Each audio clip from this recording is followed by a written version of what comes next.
Hello दोस्तों, कैसे हैं आप सब। स्वागत है आपका हमारे यूट्यूब चैनल प्रीति की कहानियों में। दोस्तों, श्याम विहार कॉलोनी की गलियों में अमन और चैन था। यहाँ के लोग आपस में घुल मिल कर रहते थे।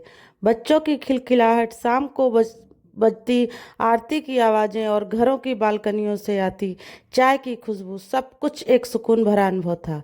लेकिन सब कुछ बदलने लगा जब कॉलोनी के अंत में बने पुराने मकान में एक नया किराएदार मिस्टर अरोड़ा आ गए। ना कोई स्वागत, ना कोई परिचय, बस एक पुराना ट्रक आया और कुछ संदूक और मशीनों जैसे दिखने वाले बक्सों के साथ एक अकेला आदमी उस घर में दाखिल हो गया।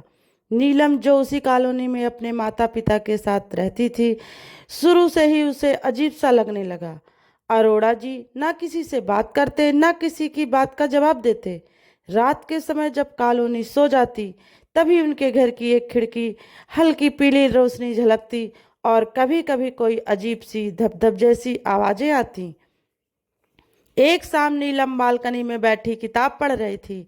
तभी अरोड़ा जी की खिड़की से एक परछाई गुजरी, लेकिन उस परछाई का आकार इंसानी नहीं था। वो कुछ बड़ा और अजीब था। नीलम की रूह कांप गई। उसने अपने दोस्त रूबी को फोन किया। तू सोच नहीं सकती रूबी, अभी मैंने क्या देखा। रूबी तो पहले ही उस घर को भूतिया बंगला कहती थी। दोनों ने तय किया कि अब कुछ करना पड़ेगा। उन्होंने एक पुरानी दूरबीन निकाली और हर रात उस खिड़की पर नजर रखने लगी।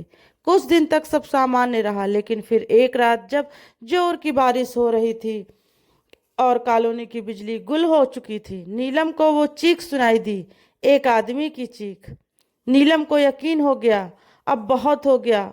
वो चुपचाप घर से निकली, एक छाता लिया और टार्च लेकर धीरे धीरे अरोड़ा जी के घर की ओर बढ़ी। दरवाजा बंद था, लेकिन पीछे की खिड़की अध खुली। वो फुर्ती से उधर गई और भीतर जाकर उसने देखा एक कमरा, दीवारों पर अजीब वैज्ञानिक चित्र और जमीन पर एक आदमी बंधा हुआ था। और अरोड़ा जी किसी मशीन को चालू कर रहे थे। उनके चेहरे पर पागलपन की मुस्कान थी। नीलम के पैरों के तले जमीन खिसक गई। उसने तुरंत अपने मोबाइल से एक फोटो खींच ली और पुलिस को कॉल किया। कुछ ही देर में पुलिस पहुंची और अरोड़ा जी को गिरफ्तार कर लिया। पुलिस की जांच में सामने आया कि मिस्टर अरोड़ा असल में डॉक्टर समर अरोड़ा थे, एक वैज्ञानिक जो सरकार के साथ काम करते थे, लेकिन मानसिक असंतुलन के कारण उनको सरकार ने निकाल दिया था। और उनका मकसद था इंसानी दिमागों को मशीन से जोड़ना और एक सुपर ह्यूमन बनाना। बांधा गया व्यक्ति एक रिक्शा चालक था जो कई दिनों से लापता था। सौभाग्य से वह बच गया। नीलम की बहादुरी की खबर अखबारों और न्यूज चैनलों पर फैल गई। उसे स्थानीय प्रशासन ने सम्मानित किया। श्याम विहार फिर से शांत हो गया, लेकिन अब सब जान चुके थे कि कभी कभी सबसे शांत चेहरों के पीछे सबसे खतरनाक राज छुपे होते हैं। तो दोस्तों, आपको हमारी कहानी कैसी लगी, प्लीज़ कमेंट करके ज़रूर बताइएगा।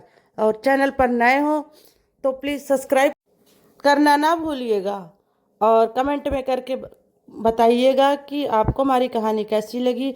लाइक शेयर ज़रूर करिएगा। फिर मिलते हैं दोस्तों आपसे एक नई कहानी के साथ। तब तक दोस्तों, जय श्री राम।